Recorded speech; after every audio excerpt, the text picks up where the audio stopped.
Be me, Victor, 48, chief process engineer at a Midwest specialty fluids factory that runs 24/7. We blend industrial coolant and alkaline cleaner for automotive plants that hate downtime more than taxes.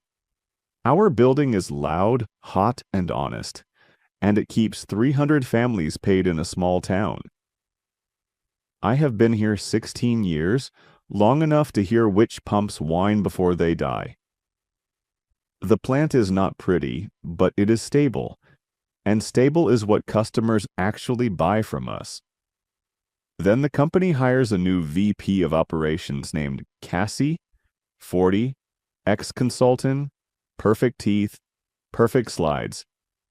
She says she is here to modernize the facility, improve culture, and make the brand feel human again. She says recruiting is weak because the plant looks like a museum of old industrial masculinity. First week, she walks the floor, taking photos of pipes, grime, and warning stripes. For a before and after post, she asks why the pipe racks look like a prison ceiling and why everything is gray and harsh. I explain gray is stainless steel, and stainless steel is why our lines do not burst under pressure. She nods politely, but her eyes are on the lighting, like reality is a filter she can adjust.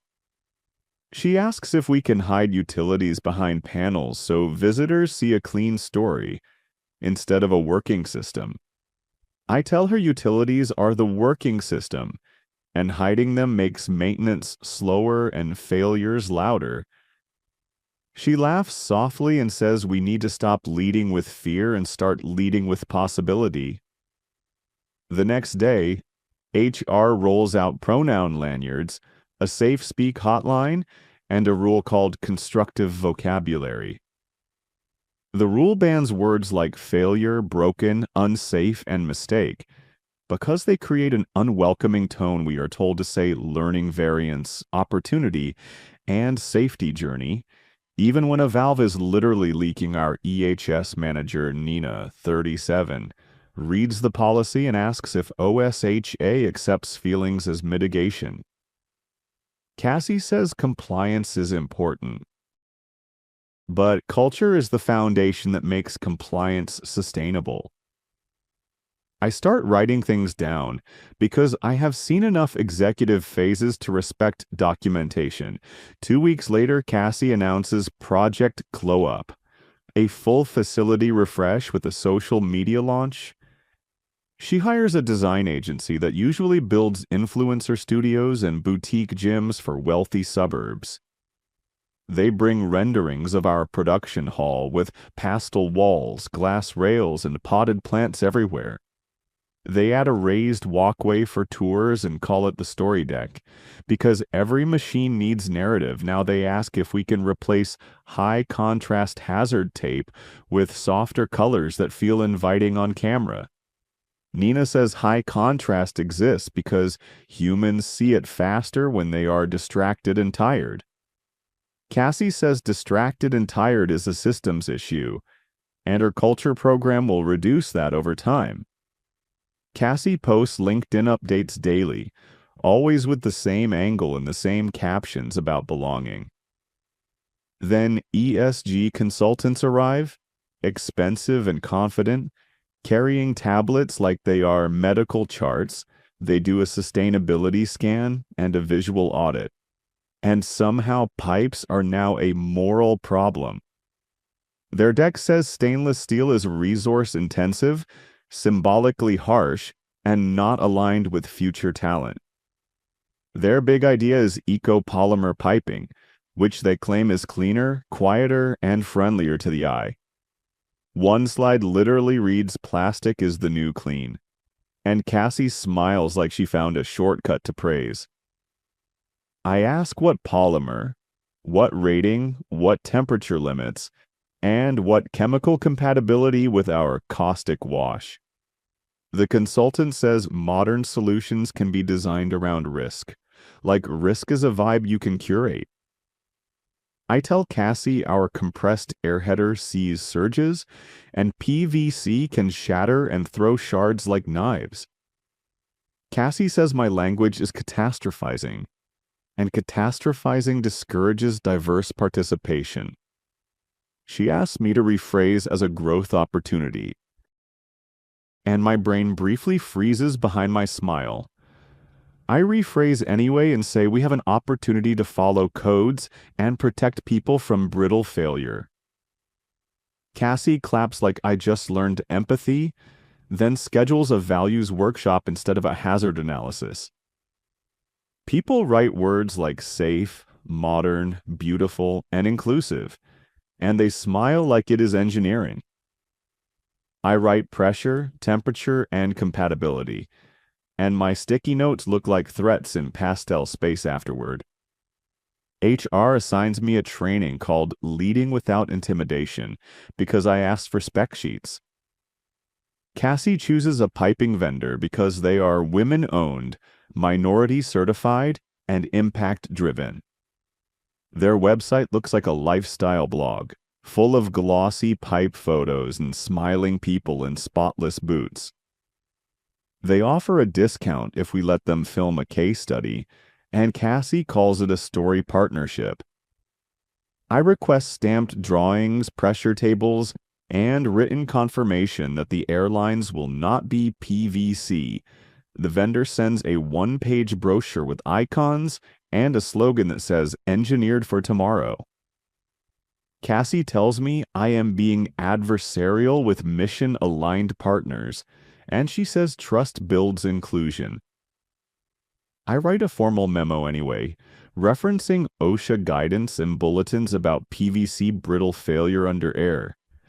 I include notes about surge events during startups and about our hot caustic clean-in-place cycles.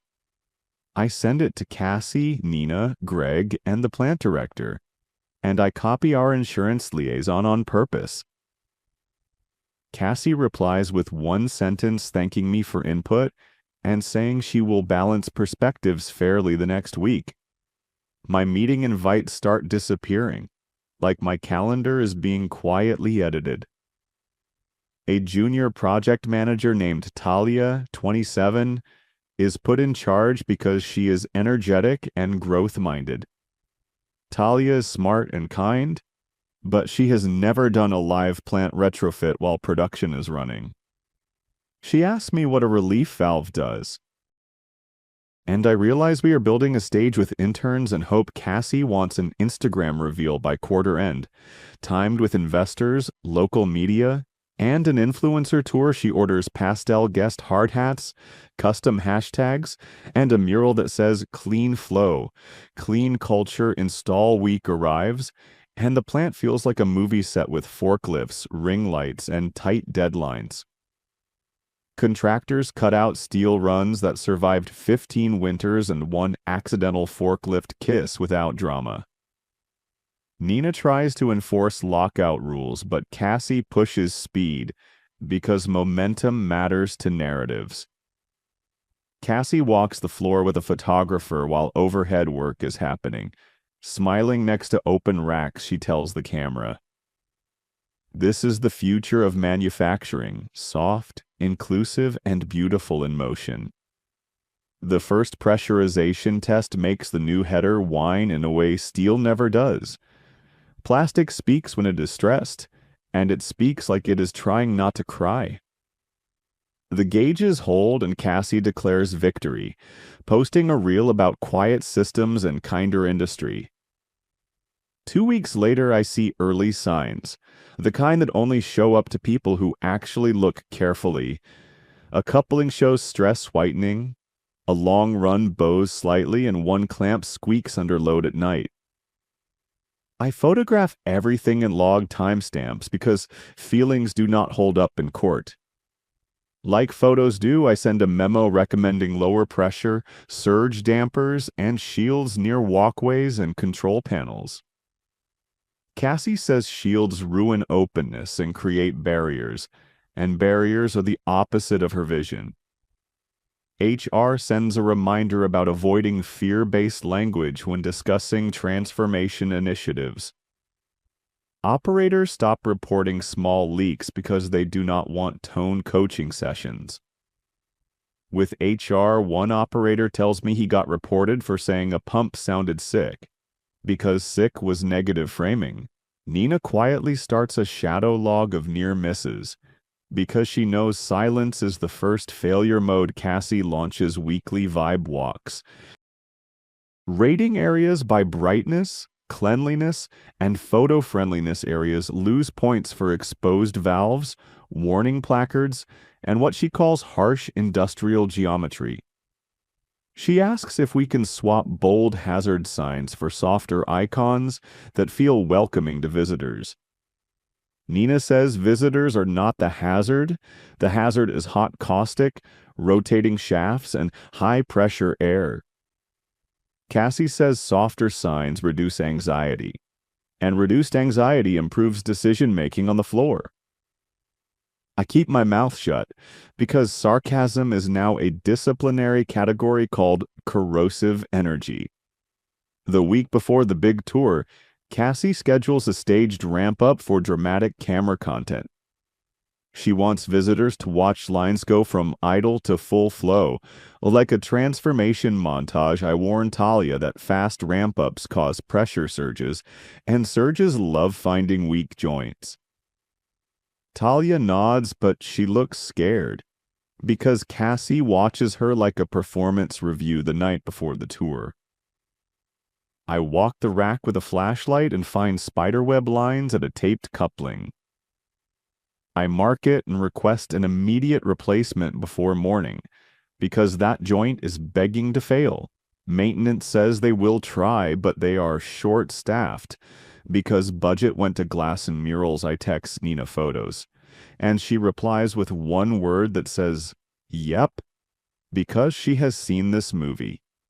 I also email the insurance liaison again, because my gut says tomorrow wants to be a headline. Morning arrives smelling like fresh paint and forced optimism, and guest hats sit like party favors. Cassie shows up in a blazer and goggles with stickers, filming an intro about green transformation. Investors arrive with clean shoes, and an influencer arrives with a gimbal and a ring light.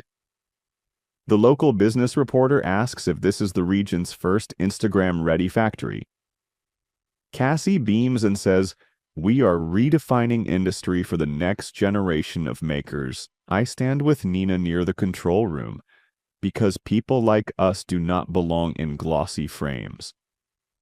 The tour starts smooth, and I hate that it is smooth, because smooth encourages more stunts. They walk the story deck and praise the calm atmosphere, like calm is a feature of proper chemistry. Cassie points at the white pipes and says they symbolize clean flow and clean culture. I watch the pressure gauge twitch, and I feel my shoulders tense on instinct. Cassie reaches the staged moment and announces they will see efficiency in real time. Talia stands at the panel, and I mouth "ramp slow," because ramp slow keeps people alive. Cassie whispers to Talia, and Talia's face changes like someone just threatened her title. Talia turns the control faster than planned, because Cassie wants drama, not stability. Compressor spool, the header climbs, and the plastic run starts singing in a tight high note. For a second, everything looks perfect, and Cassie smiles at the camera like she just won. Then the upstream regulator sticks, and the pressure jumps harder than the alarm set point expects. I hear sharp ticking at the coupling I taped, and my stomach drops like an elevator losing power. Nina grabs my sleeve, and we watch the joint whiten, crack, and finally shatter. In an instant, white shards burst outward, pinging the guardrail, and compressed air screams through the brake. A nearby rinse line vibrates and sprays mist that hits a warm motor housing and turns the air sour. Sensors trip, the system slams into emergency shutdown, and the horn starts its bone-shaking howl. The influencer keeps filming because content does not have a conscience, and panic looks profitable investors back up too fast, and one slips on the wet deck, dropping a phone that keeps recording. Cassie yells for calm, but her voice is swallowed by alarms, and the hiss of escaping air operators rush in with practiced speed. Because they have lived through real problems without hashtags, Nina hits manual isolation, and I watch pressure fall back towards safe range like a slow exhale. Nobody dies, and that matters, but the plant is soaked, loud, and viral in the worst way. Cassie stands wet and stunned, holding her pastel hat like it can block consequences. The reporter stares at shards on the floor, and I can see her rewriting her headline. Already, the influencer's live chat calls it an explosion, because accuracy is bad for engagement. Greg arrives red-faced and demands to know why guests were inside a shutdown zone.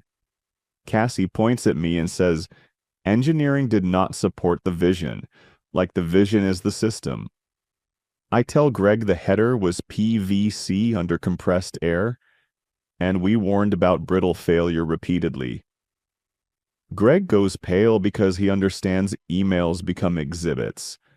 When people start getting sued, Cassie holds a rapid response huddle and tries to control the narrative before facts can breathe. She tells everyone to avoid blame and focus on what the incident teaches about trust and belonging. She also tells the influencer footage needs approval, which is adorable because the stream is archived. The insurer calls Nina first because my earlier emails flagged the retrofit. As a risky modification, they ask for engineering sign-off, documented review, and proof that materials met code for service. Cassie tries to find the review record, and she cannot find it because she never allowed it. She hints that Talia ramped too fast, and Talia looks like she might vomit on the floor. Nina refuses to let Talia be sacrificed because Nina has seen careers burned as fire breaks. OSHA shows up the next morning because media tours plus alarms attract regulators like magnets. The inspector asks who approved the material choice, who approved the tour, and who approved ramp speed. Cassie says the team aligned on it, which is vague enough to be useless and dangerous enough to be true. I hand over my memos, my photos, and my timestamps because I am done being politely ignored. The inspector reads silently, then asks Cassie why she bypassed the engineering review process. Cassie says she balanced competing priorities. And the inspector writes calmly like consequences are routine. The board calls an emergency meeting because customers saw the clip and demanded written assurance. Our biggest customer pauses orders pending audit, and every paused order is a knife in cash flow. Cassie prepares a slide deck about resilience and inclusive innovation, like slides can unshatter pipe. Raymond, a board member in his 70s, asks one question about why production stopped at all. Cassie starts talking about culture, and Raymond says culture does not ship coolant on time. The insurance liaison joins and says coverage depends on standards and documented approvals, not captions. She says bypassed review can void parts of the policy, and the room goes cold in 1 second. Nina presents her shadow log showing unreported leaks and operators afraid to speak plainly. She explains positivity rules created silence, and silence is how small hazards grow teeth.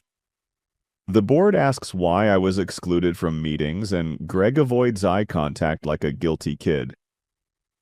Cassie says my communication style was intimidating, and Raymond asks if pressure respects comfort. The board orders immediate removal of the plastic air header and a return to rated steel design. They suspend all tours, all filming, and all brand content until the plant is stable again. Cassie protests that this damages recruiting, and Raymond says downtime damages payroll. We work brutal shifts ripping out glossy white pipe like we are removing a bad idea from bone. We install steel, add surge dampers, and put shields where guests should never have been anyway. Production restarts slowly, but audits keep coming, and audits love finding executive fingerprints. The vendor admits one batch used a different resin blend due to supply issues, which is corporate poison. Legal gets involved, customers get nervous, and every email thread becomes a courtroom script. 2 weeks later, Cassie is placed on leave pending investigation, which is the softest way to say fired. Talia resigns, because she cannot handle being the scapegoat in someone else's brand story. HR quietly kills the constructive vocabulary rule, and operators start saying broken again with relief. I think that is the end. A painful lesson and a quiet return to normal. But the story keeps twisting. 3 months later, Cassie returns on LinkedIn as a speaker on human-centered manufacturing and brave change. She calls the incident a learning moment and thanks her community for staying positive through discomfort. The post gets thousands of likes because likes love redemption more than they love technical truth. A year later, Nina speaks at a safety conference and asks me to attend for moral support. And facts, I go to support her, and to see if the world learned anything from our very expensive viral clip.